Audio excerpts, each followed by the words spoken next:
내가 또 꿈을 꾼즉 해와 달과 열한 별이 내게 전하더이다 하니라. 그가 그의 꿈을 아버지와 형들에게 말하며 아버지가 그를 꾸짖고 그에게 이르되 내가 꾼 꿈이 무엇이냐? 나와 내 어머니와 내 형들이 참으로 가서 땅에 엎드려 내게 절하겠느냐? 그의 형들은 시기하되 그의 아버지는 그의 말을 간직해 두었더라.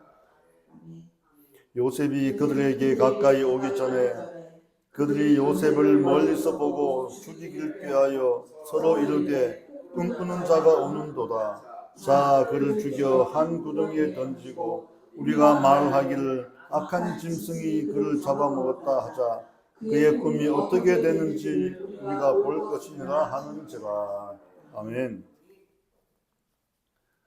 사람은 꿈을 먹고 사는 존재라고 합니다. 우리가 초등학교 때 선생님께서 너 나중에 커서 뭐 할래? 너 꿈이 뭐지? 이렇게 물으면 학생들이 저는 선생님 할래요. 저는 군인 하겠습니다. 저는 대통령이 되겠습니다. 이렇게 각자의 꿈과 비전을 얘기하는 때였습니다. 그때는 뭐 비전이 아니겠죠. 그냥 꿈이 뭐냐? 너 모델을 하면 자기도 모르게 그냥 하고 싶은 자기가 좋아하는 그런 사람을 돼서 그렇게 얘기를 하곤 했던 것을 기억합니다. 이처럼 자신의 꿈을 향해서 우리가 걸어가는 것이 바로 인생이다, 이렇게 생각을 하게 됩니다. 만약 사람이 꿈이 없이 그냥 살아간다면 그 사람은 행동에 절제가 없고 방자히 행할 것입니다. 그래서 성경은 꿈이 없는 백성은 망한다, 이렇게 말씀을 하고 있습니다. 오늘 성경 잠언서 29장 18절에 보게 되면 묵시가 없으면 백성이 방자히 행하거니와. 묵시가 없으면 백성이 방자히 행한다. 묵시는 뭐냐면 계시입니다. 하나님의 계시. 이걸 다시 말하면 꿈입니다. 꿈이 없는 백성은, 꿈이 없는 사람은 그냥 목표도 없으니까 그냥 막 살게 되는 겁니다. 행동에 절제가 없습니다. 그리고 말을 막 하게 되고 사람들과 함께 어울려서 쾌락을 추구하게 되는 것이죠. 그리고 방자히 행하다 보니까 결국은 삶이 무너지고 망가지고 멸망에 이르게 되는 것입니다. 오늘 요셉은 하나님의 꿈을 꾸고 그 꿈 따라 얘기를 하다가 큰 곤욕을 치르고 고난당하고 시련을 겪게 되는 것을 보게 됩니다. 그런데 하나님은 꿈으로 당신의 계획을 말씀을 하십니다.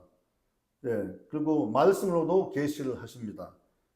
성경 민수기 12장 16절에 보게 되면 이르시되 내 말을 들으라. 너희 중에 선지자가 있으면 나 여호와가 환상으로 나를 그에게 알기도 하고 꿈으로도 그와 말하기도 하거니와. 이렇게 하나님께서 말씀하십니다. 꿈으로 말씀을 하신다고 합니다. 환상으로도 그에게 알리기도 하고 꿈으로 그와 말씀하신다고 이렇게 말을 합니다. 저도 하나님께서 꿈으로 몇 가지를 보여주셨는데 몇 번은 간증을 했지만 하나님께서는 여러분에게도 꿈을 보여주십니다. 꿈을 보여주시고 여러분의 인생에 사명을 주시는 하나님이심을 믿으시기 바랍니다. 오늘 본문은 요셉이 두 번의 꿈을 꾸게 되는 것을 보게 됩니다. 그런데 그 꿈을 다른 형들에게 말을 했는데 형들이 그 꿈으로 인해서 굉장히 마음에 분노를 일으키고 시기하고 질투하고 저를 요셉을 죽이겠다고 하는 그런 마음을 품게 됩니다. 요셉은 야곱의 11번째 아들입니다. 11번째로 태어난 아들인데 야곱이 외삼촌 라반의 집에서 20년간 종살이를 하면서 얻은 아내, 첩을 포함해서 4명의 아내에게서 얻은 자식들 가운데 11번째 태어난 아들입니다. 그 아내 가운데 야곱이 진정으로 사랑했던 라헬은 임신을 하지 못하고 굉장히 고통 가운데 있었습니다. 그래서 하나님께 기도하고 심지어는 르우벤이 장자인 레아가 낳은 장자 르우벤이 밖에서 가져온 합한채를 얻어가지고 결국은 임신을 하게 되는 이런 과정을 겪게 됩니다. 그렇게 해서 낳은 아들이 요셉입니다. 야곱은 자기가 정말 사랑했던 진정으로 사랑했던 라헬이 아이를 낳았으니 그를 굉장히 귀하게 여기고 그를 특별히 사랑합니다. 형제가 많았지만 장자 뭐 이렇게 쭉 똑똑하고 잘생긴 아들도 많았지만 특별히 요셉을 사랑해서 형들이 입지 못하는 자색 옷을 입히고 또 좋은 것을 먹이고 그를 사랑하였던 것입니다. 그러자 형들이 그를 미워하고 시기하게 됩니다. 아버지는 요셉만 좋아하고 요셉만 사랑한다는 이런 생각을 하게 되고 요셉은 미움을 받게 되는 것이죠.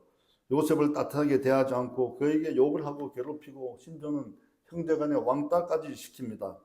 그래서 요셉은 형들이 자기에게 험한 말을 하는 것을 아버지에게 고자질하게 됩니다. 들에 나가서 양을 치다가 동생에 대해서 요셉에 대해서 험한 말을 하고 때리고 꾸짖고 하는 것을 아버지께 와서 그대로 고자질하니까 형들이 더 미워하게 됩니다. 그런데 요셉이 하루는 꿈을 꿨습니다. 꿈을 꿨는데 그 꿈을 형들에게 얘기를 했더니 형들이 굉장히 얼굴이 굳어지면서 막 분노를 합니다. 그런데 또 두 번의 꿈을 꿨습니다. 도대체 요셉이 어떤 꿈을 꿨느냐? 여러분 하도 많이 들어서 다 아시겠지만 성경은 요셉이 꿈에 대해서 자세히 설명하고 있습니다. 그럼 첫 번째 요셉의 꿈이 어떤 꿈이냐? 오늘 요셉은 밭에서 곡식단을 묶었는데 자신의 단은 누워있던 단이 벌떡 일어서고 나머지 형들의 단이 자신의 단을 둘러서서 절을 하는 꿈을 꿨다고 그럽니다. 이 꿈 얘기를 했더니 형들이 그럽니다. 야, 너가 우리 왕이 되겠느냐? 우리가 너를 섬기겠느냐? 이러면서 이제 동생을 미워하게 되는 것이죠.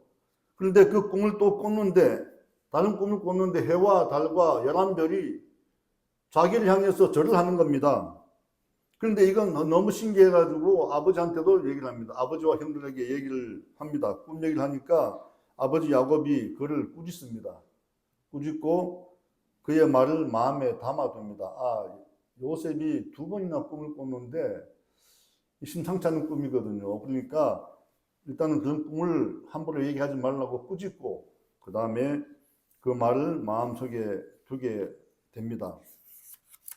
그런데 요셉이 꾼 꿈이 그냥 꿈이 아니었습니다. 다시 말하면 우리가 흔히 꾸는 그런 꿈이 아니라는 것이죠. 그런 꿈은 하나님이 야곱의 꿈에 나타나 내 자손 땅의 티끌처럼 되어 동서남북으로 흩어지려 하는 그 약속의 말씀을 요셉을 통해서 이루기 위한 그런 꿈이었습니다. 아브라함과 이삭에게 약속한 큰 민족을 이루어 주겠다고 하신 그 약속의 말씀, 그 말씀을 이루기 위한 꿈이었던 것입니다. 하나님이 요셉을 통해 이스라엘 민족을 이루고 인류를 구원할 메시아 예수님을 탄생시킬 위대하고 원대한 계획을 이루어 가시기 위한 꿈이었습니다. 성도 여러분, 오늘날도 하나님께서는 꿈을 통해서 우리에게 그의 계획과 그 말씀을 우리에게 하시는 겁니다. 예수님을 통해서 이미 이루어진 그 구원의 계획의 꿈은 아니지만 개개인을 통해서 우리에게 꿈과 비전과 사명을 주고 계십니다.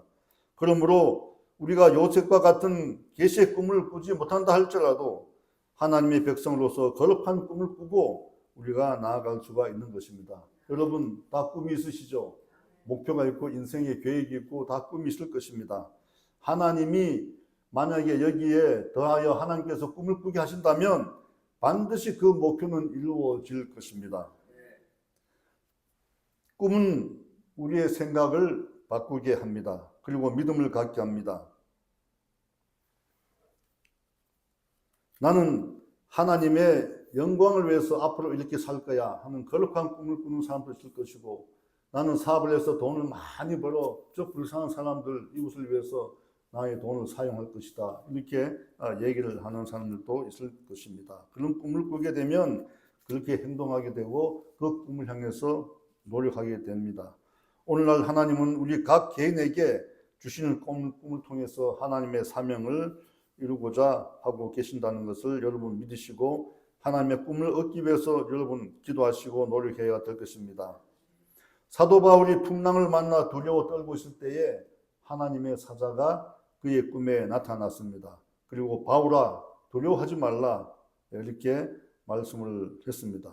사도행전 27장 24절에 바울아 두려워하지 말라 내가 가이사 앞에 서야 하겠고 또 하나님께서 함께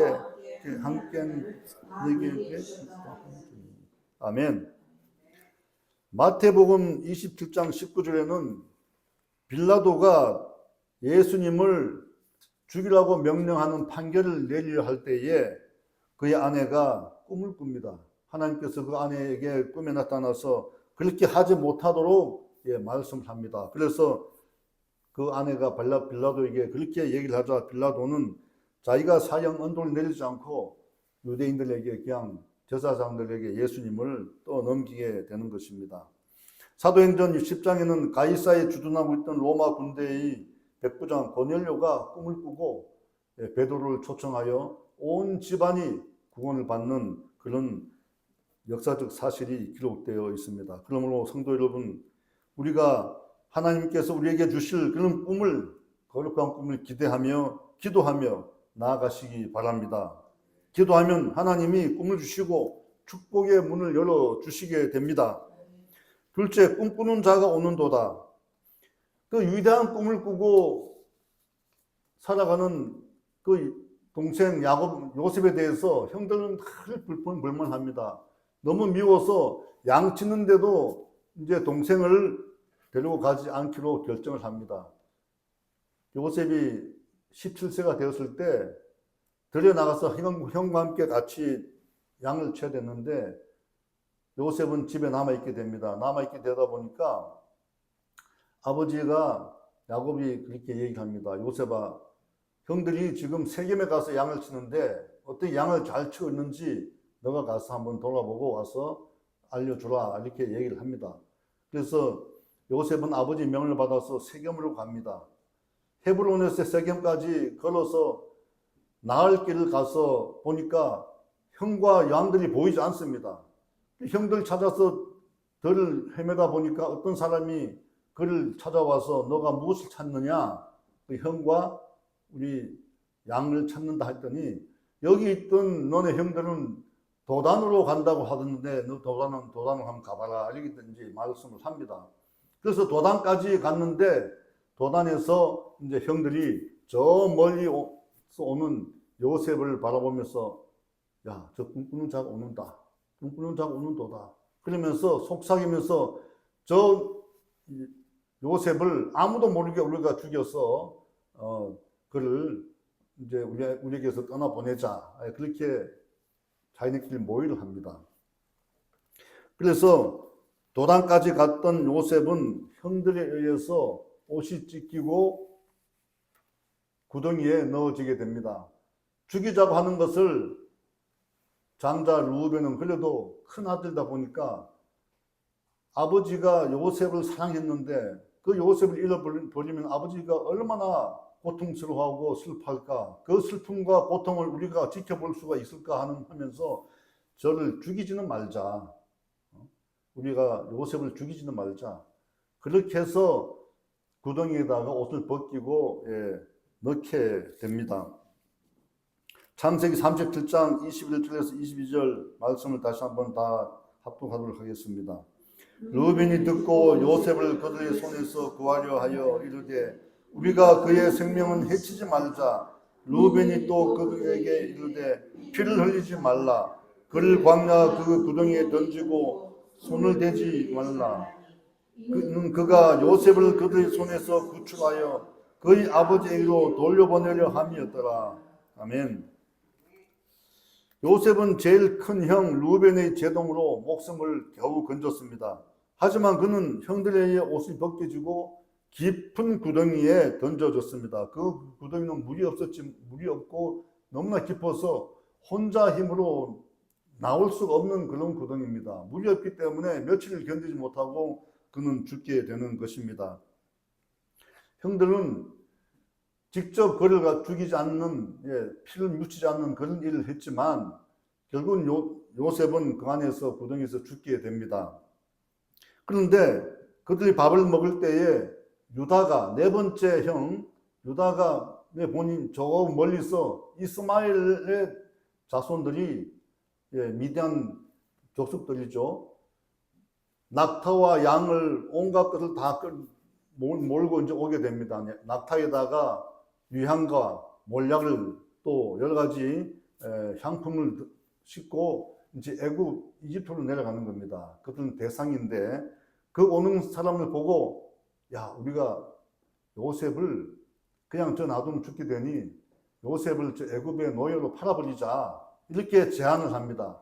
그래서 형들이 다 그 찬성합니다. 동의하는데 여러분 한 사람이 요셉이 밉다고 다 야, 죽이자 이렇게 하니까 군중심리에서 전부 다 오케이 다 죽이자 이렇게 얘기를 합니다. 그런데 막상 죽이자고 얘기를 한 다음에 가만히 생각하니까 루벤처럼 죽이면 아버지가 얼마나 슬퍼할까 그런 마음이 들지 않겠습니까? 그래서 다들 마음속으로 자기가 결정한 것을 후회합니다. 후회하고 있었던 차에 유다가 먼저 동생을 살려서 노예로 팔아버리자 하니까 다들 흔쾌히 오케이를 하게 됩니다. 이때 하나님께서 정말 놀랍게 하나님의 섭리가 작동하는 것이죠. 유다를 통해서 죽음에서 생명으로 요셉을 살리게 되는 것입니다. 창세기 37장 25절에서 27절 말씀을 다 같이 합독하겠습니다. 그들이 앉아 음식을 먹다가 눈을 들어 본즉 한 무리의 이스마엘 사람들이 길라에서 오는데 그 낙타들의 향품과 유향과 몰약을 싣고 애굽으로 내려가는지라. 유다가 자기 형제들에게 이르되 우리가 우리 동생을 죽이고 그의 피를 덮어둔 줄 무엇이 유익할까? 자 그를 이스라엘 백성에게 팔고 우리 손을 대지 말자. 그는 우리의 동생이요 우리의 혈육이니라 하며 그의 형제들이 청종하였더라. 아멘. 형들은 막상 요셉을 죽이자고 누군가 얘기했을 때 모두 다 쉽게 부하내동하고 동의했지만 막상 그 일이 진행될 때 다들 말은 안 했지만 마음에 큰 부담을 갖고 있었습니다. 이러면 안 되는데 죽이기까지 할 필요가 있을까? 아버지 야곱의 그 슬픔을 우리가 어떻게 감당할 수 있을까? 이렇게 얘기를 마음을 갖게 됩니다. 그래서 유다가 얘기를 했을 때 그들은 그 제안을 받아들이게 되는 것이죠. 죽음을 생명으로 바꾸시는 반전의 하나님. 이처럼 하나님께서는 물 흐르듯이 자연스럽게 요셉을 구해서 애굽의 노예로 이제 내려가게 했습니다. 당시 애굽은 그 중동에서 가장 강대국이었습니다. 나일강 덕분에 풍요를 누리고 있었습니다. 극심한 가뭄이 들지 않는 한 나일강 물이 마르지 않기 때문에 늘 풍요한 곡식과 채소가 먹을거리가 많아서 사람들이 잘 사는 그런 나라였습니다. 육축이 잘 되는 번창하는 그런 나라였습니다. 애굽으로 팔려간 요셉이 노예시장에서 서 있을 때에 애굽의 권력자 가운데 한 사람이 그를 선택을 하게 됩니다. 셋째, 구원의 계보를 잇는 유다에 대해서 알아보겠습니다. 유다의 제안으로 생명을 구한 요셉이 애굽의 바로 왕의 친위대장, 친위대장이면 지금 말하면 대통령의 경호대장입니다. 굉장히 중요한 자리고 권력의 자리입니다. 그 친위대장 보디발의 집에 노예로 이제 팔려가게 됩니다. 그곳에서 그가 얼마나 성실하게 노력하고 또 정직하게 했는지 가정 총무로 발탁이 됩니다. 가정 총무가 되기까지 요셉은 성실하고 정직하게 일을 했고 지혜로운 판단으로 보디발의 아내와 보디발의 신임을 얻어서 그 집안의 총무가 되어 보디발의 집안의 모든 가정사를 다루게 됩니다. 보디발이 궁으로 출근하면 집안에는 보디발의 아내가 요셉을 불러서 일할 것을 지시하고 그와 함께 일을 처리합니다. 그런데 하루는 그를 유혹하려다가 실패를 합니다. 보디발의 아내가 그를 유혹을 합니다. 그러나 요셉은 하나님이 계시는데 하나님이 아실 텐데 아무도 안 본다 하더라도 나는 죄를 지을 수 없다. 그리고 하나님께서 보여준 그 거룩한 꿈을 이루기 위해서는 나는 이런 죄를 지을 수 없다 하고 그가 도망을 치게 됩니다. 옷을 벗어놓고 옷을 강제로 벗기다 보니까 겉옷을 빼앗기고 그냥 도망치는데 그 보디발의 아내가 얼마나 자존심 상했겠습니까? 그래서 보디발이 왔을 때 요셉에게 요셉이 자기를 범하기 위해서 들어왔다가 도망 나갔다. 소리를 질렀을 때 도망 나갔다. 이게 거짓말을 합니다. 노발대발한 보디발은 왕의 신하 중에서 아주 그 반역을 저지른 그런 신하들을 가두는 그 감옥, 깊은 감옥에다가 요셉을 집어넣게 됩니다.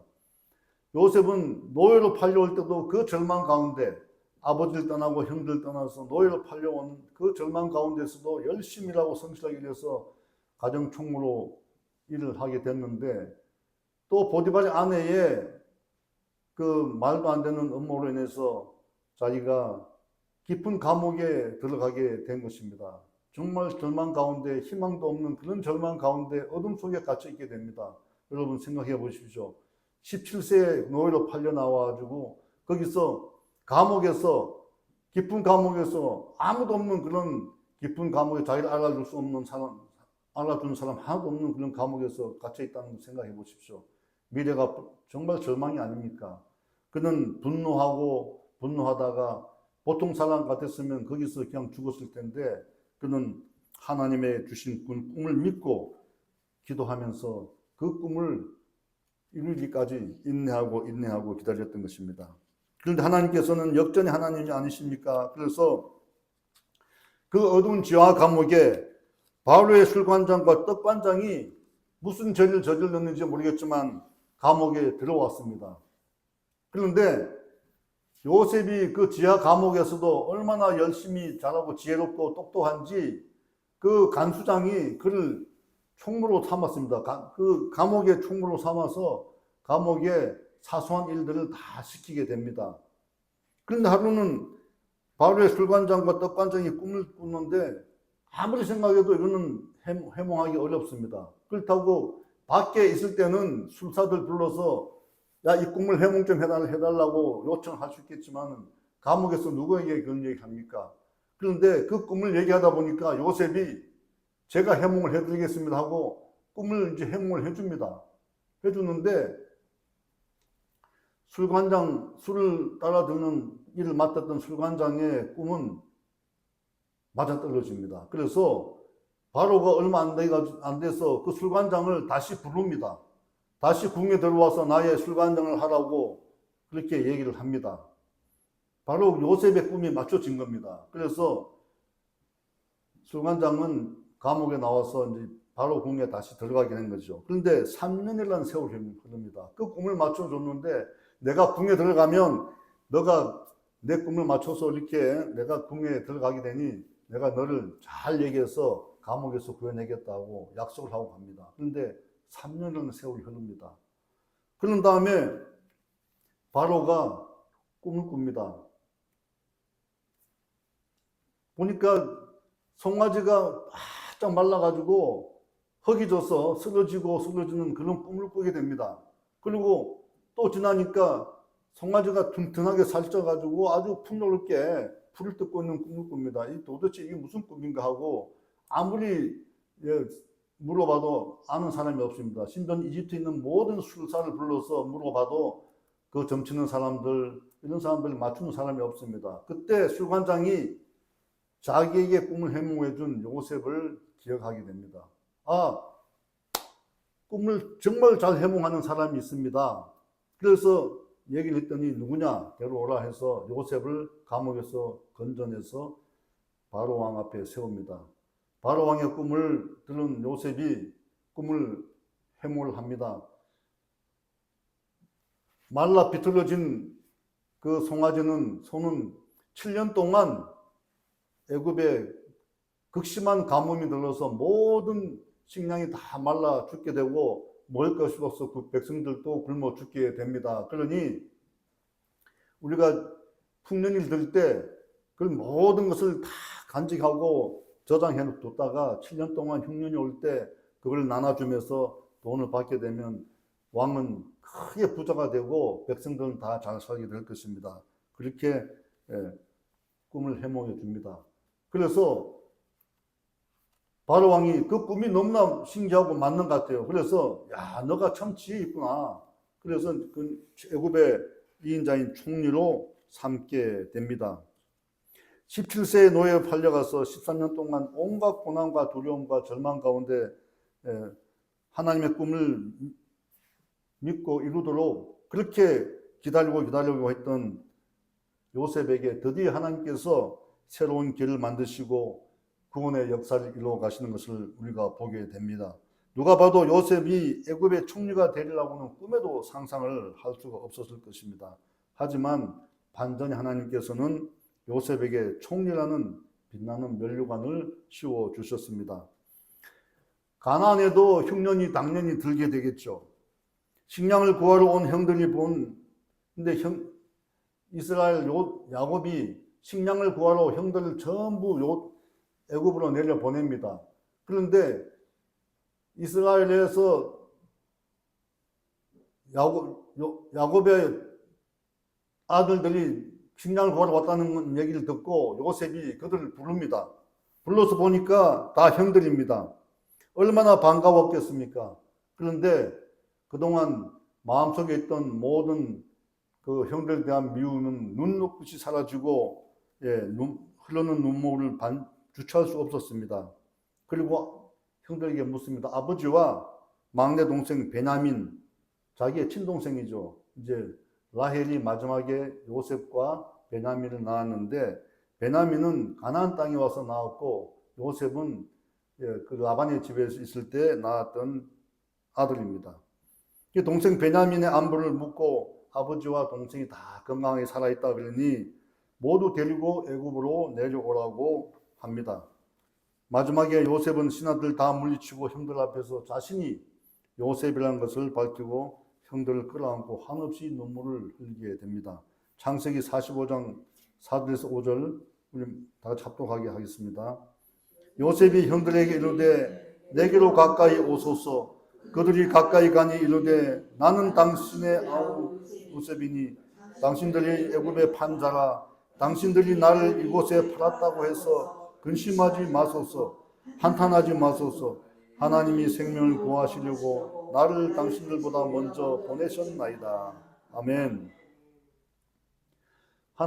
역전 하나님께서 요셉을 애굽의 총리로 만드시고 그에게 사랑의 마음을 주셔서 형들에 대한 미움은 다 사라지고 아버지와 가족들을 다 풍요로운 이집트로 오게 하셔서 그 땅에서 지내게 합니다. 그래서 430년 동안 그곳에 지내면서 하나님께서 말씀하신 민족을 이루는 그 꿈을 하나님께서 이루어 주신 것입니다. 430년 동안 애굽에서 먹고 살면서 자손들이 퍼져나가서 전체 인구가 한 200만 명이 되었을 때 그때 비로소 하나님께서 그들을 이집트에서 구출하여 가나안 땅으로 이제 들여보내게 됩니다. 성도 여러분, 하나님은 이렇게 놀라운 하나님이십니다. 절망을 희망으로, 죽음을 생명으로, 슬픔을 기쁨으로 바꾸시는 하나님이십니다. 사람이 상상할 수 없는 방법으로 구원하여 주시는 사랑의 하나님이십니다. 신실하신 하나님이시고 또 약속을 반드시 지키시는 하나님이십니다. 하나님은 요셉의 생명을 구해준 유다의 계보를 통해서 인류를 구원하신 예수님을 이 땅에 보내주신 것입니다. 유다는 예수님의 31대 조상으로서 그 계보에서 예수님이 탄생이 되게 됩니다. 베델에서 야곱의 꿈에 나타났던 하나님, 야곱이 가장 사랑한 요셉의 꿈에 나타나 구원의 반전 역사를 써가신 하나님, 그 하나님이 오늘 우리의 하나님이 되셔서 우리와 함께 하신다는 것을 믿으시기 바랍니다. 자식에 대한 편애로 자식을 잃고 고통했던 야곱, 그리고 아들에게 속임을 당한 야곱, 형 에스에게 장자권을 빼앗고 아버지 이삭을 속였던 야곱 아닙니까? 그의 굴곡진 인생은 요셉을 잃음으로 더욱 어둠 속에서 있었으나 하나님의 놀라운 섭리로 이스라엘 12지파의 민족을 이루는 주인공이 되었습니다. 그리고 절망의 극한 상황과 환경 속에서도 하나님이 주신 꿈과 하나님의 구원 계획을 믿고 인내하며 성실하게 또 지혜롭게 처신한 요셉을 구덩이에서 노예로 팔아 생명을 건지게 한 유다, 하나님은 이들로 인해서 인류의 메시아라는 예수 그리스도를 우리에게 주신 것입니다. 우리는 그들 통해서 예수 그리스도를 만나고 죄악에서 해방되어 영원한 생명길을 얻어 축복을 누리게 된 것입니다. 할렐루야. 믿으시죠? 아멘. 요셉은 이스라엘을 구원하는 꿈을 꾼 사람이었으나 예수님은 전 인류를 구원하는 거룩한 꿈을 꾸고 이 땅에 오신 분입니다. 예수님의 그 거룩한 인류 구원의 꿈은 지금도 진행되고 있습니다. 믿지 않는 영혼들이 저 수없이 많은 저 영혼들 그래서 우리가 구원을 해야 됩니다. 그들 하나님께로 인도하고 예수님께로 인도하여 그들을 예수님과 만나게 해 줘야 됩니다. 그리고 그 꿈은 지금도 진행되고 있고 장차 다시 오실 예수님이 이 땅에 오실 때까지 그 꿈은 진행될 것입니다. 우리는 그 다시 오실 예수님을 기다리며 증오에 차서 꿈꾸는 자가 오는도다 라며 내뱉는 요셉의 형들의 모습이 아니라 꿈과 비전을 주시고 진정한 기쁨과 환희와 용서와 감사와 영원한 생명을 주신 예수님을 인생의 중심에 모시고 우리가 거룩한 꿈을 꾸며 살아가야 할 것입니다. 그러므로 성도 여러분, 시시각각 우리에게 다가오는 염려, 근심, 걱정 이런 것은 다 떨쳐버리십시오. 염려, 근심, 걱정은 98%가 이루어지지 않는 것인데 우리가 괜한 염려, 근심, 걱정 때문에 우리의 삶을 파괴시키고 자신을 파괴시킬 이유가 없는 것입니다. 그것은 마귀가 가져오는 마귀의 장난이니 과감하게 예수 그리스도 이름으로 물리치고 건강하고 행복하게 살아가시기를 축원합니다. 승리의 반전을 이루시는 하나님, 그 하나님을 신뢰하고 예수님을 잘 믿어 생명의 면류관을 받는 성도님들이 다 되시기를 축원합니다. 축원합니다. 축원합니다.